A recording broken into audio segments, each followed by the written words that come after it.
Hello guys, mutton gravy எப்படி செய்கிறதுன்னு பார்க்கலாமா? அதுக்கு சோம்பு, பட்டை, லவங்கம், கசகசா போட்டுக்கணும். இஞ்சி, பூண்டு, வெங்காயம் போட்டு நல்லா வதக்கிக்கணும். கொஞ்சமாக தேங்காய் போட்டு நல்லா வதக்கி விட்டுக்கணும். வெங்காயம் இந்த அளவுக்கு வதங்கின உடனே கொஞ்சம் கொத்தமல்லி, புதினா, ஒரு 3 தக்காளி எடுத்து வச்சுருக்கிறேன், அது போட்டு நல்லா வதக்கி விட்டுக்கணும். இது நல்லா வதங்கிடுச்சு. இதை நல்லா ஆற வச்சு அப்படியே அரைச்சி எடுத்துக்கணும். ஃப்ரெண்ட்ஸ், மட்டன் கிரேவி செய்கிறதுக்கு பேனில் ஒரு 3 டேபிள் ஸ்பூன் அளவுக்கு ஆயில் ஊற்றிக்கணும். ஆயில் நல்லா காஞ்ச உடனே கொஞ்சமாக சோம்பு, வெங்காயம், கருவேப்பிலை போட்டு நல்லா வதக்கி விட்டுக்கணும். வெங்காயம் நல்லா இந்த அளவுக்கு வதங்கின உடனே மட்டன் மசாலா, தனியாத்தூள், குழம்பு மிளகாத்தூள், அடுத்தது மிளகாய்த்தூள், காஷ்மீரி மிளகாய்த்தூள், கொஞ்சமாக சால்ட் ஆட் பண்ணி நல்லா ஃப்ரை பண்ணிக்கணும்.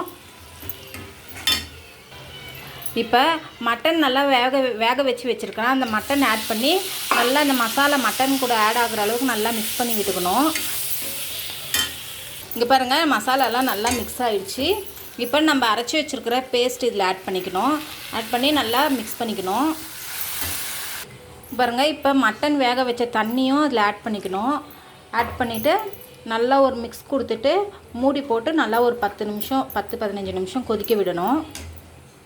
இங்கே பாருங்கள், கிரேவி நல்லா கொதிக்குது. இப்போ இந்த ஸ்டேஜில் உப்பு காரெல்லாம் உங்களுக்கு கரெக்டாக இருக்குதான்னு சொல்லிட்டு செக் பண்ணிக்கோங்க. செக் பண்ணிவிட்டு மறுபடியும் மூடி போட்டு ஒரு 10 நிமிஷம் நல்லா வேக விடுங்க. இங்கே பாருங்கள், கிரேவி சூப்பராக ரெடி ஆயிடுச்சு. கறியெல்லாம் நல்லா சூப்பராக பூ மாதிரி வெந்துருச்சு. நம்ம ஊற்றிருக்கிற எண்ணெயும் நல்லா பிரிஞ்சு வந்துருச்சு. இந்த ஸ்டேஜில் கொத்தமல்லி இலை தூவி ஸ்டவ் ஆஃப் பண்ணிடணும். ஃப்ரெண்ட்ஸ், நான் செஞ்ச மாதிரியே ஒரே ஒரு முறை ட்ரை பண்ணி பாருங்கள். மட்டன் கிரேவி சூப்பராக இருக்கும். இந்த வீடியோ பிடிச்சிருந்துச்சுன்னா லைக் பண்ணுங்கள், ஷேர் பண்ணுங்கள், கமெண்ட் பண்ணுங்கள். மறக்காமல் சேனலை சப்ஸ்கிரைப் பண்ணிவிடுங்க. பாய்.